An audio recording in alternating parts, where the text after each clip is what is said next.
sou Américo Figueiredo e agora nós vamos falar sobre as novas competências dos executivos de recursos humanos. Eu sou Wagner Cassimiro e este é o Expresso 3.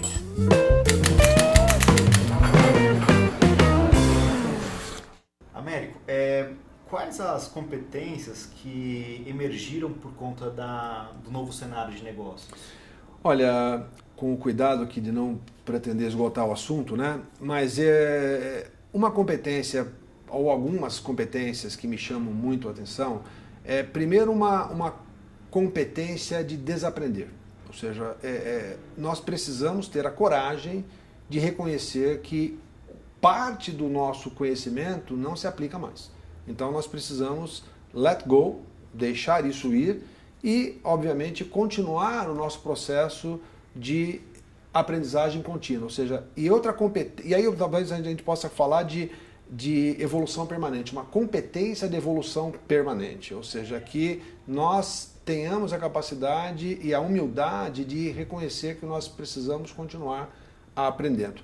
Uma outra competência muito importante, a meu ver, é a competência de formulação, de compreensão de cenários, de compreensão de ambientes, exatamente para que o executivo tenha relevância na sua contribuição, para que ele tenha a capacidade de ler os cenários, ler o ambiente e traduzir isso em estratégias que vão melhorar a competitividade daquela organização. Outra competência bastante importante é uma competência analítica, ou seja, parece óbvio isso, mas assim, os desafios analíticos hoje têm sido bastante frequentes nas organizações. O último relatório de CEOs que a Price fez agora e lançou em Davos, saiu agora, eu li anteontem isso, fresquíssimo, ele mostra na pesquisa que uma das principais dificuldades desses CEOs é ter os seus executivos capazes de interpretar essa profusão de dados e traduzir isso em contribuição relevante para o processo decisório. Então, isso se faz com capacidade analítica, ou seja, de você conseguir traduzir isso em capacidade de análise que se traduz em capacidade de tomada de decisão.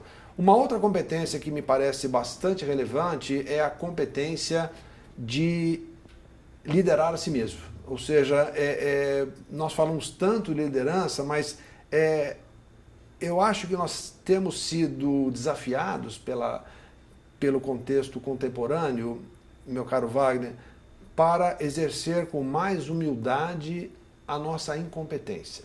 Por isso, a liderança de si mesmo, no sentido de aprender a se autoconhecer, a ter a humildade de reconhecer que precisa melhorar, que precisa evoluir, para que possa ser, então, quem sabe, alguém que lidere pelo exemplo.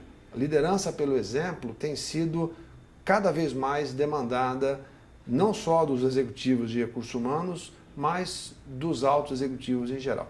De qualquer profissional. De qualquer profissional, exatamente. Sim, e a reboque dessa pergunta, e como que o executivo poderia se autodesenvolver nessas competências? Então, eu recomendo que nós precisamos também deixar de lado alguns preconceitos e achar que quem faz terapia é maluco, é desajustado. Ou seja, primeira recomendação que eu dou, ou seja, os profissionais deveriam ter um banco terapêutico dentro das organizações. Terapia organizacional, ou seja, estou criando aqui não sei nem se existe isso, mas criando aqui um neologismo, ou seja, ter a coragem de enfrentar a terapia, porque a terapia é um momento muito libertador para que as pessoas possam se tornar melhores indivíduos. Melhores indivíduos certamente serão melhores profissionais, melhores pais, melhores maridos, melhores esposas, melhores amigos, ou seja, esse processo de cuidar de si, ele para mim, fundamental, porque eu tenho visto muitas pessoas desajustadas, ou seja, cada vez mais pessoas que estão doentes e pela sua doença de comportamento, elas acabam tornando doente a vida de muitas pessoas dentro das organizações. Empresas competitivas serão empresas que tenham saúde organizacional. Saúde organizacional pressupõe saúde mental, bem-estar espiritual, bem-estar emocional nas organizações.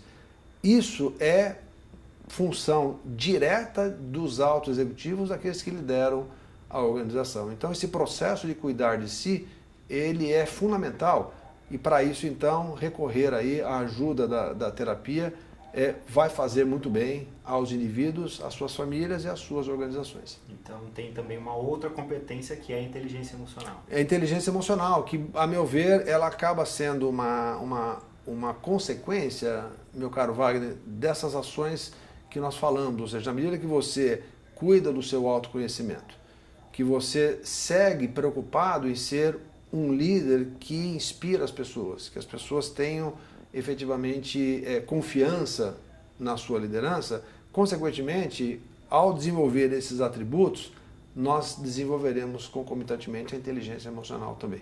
Legal. Tá bom? Obrigado. Não, disponha. Um abraço. Obrigado.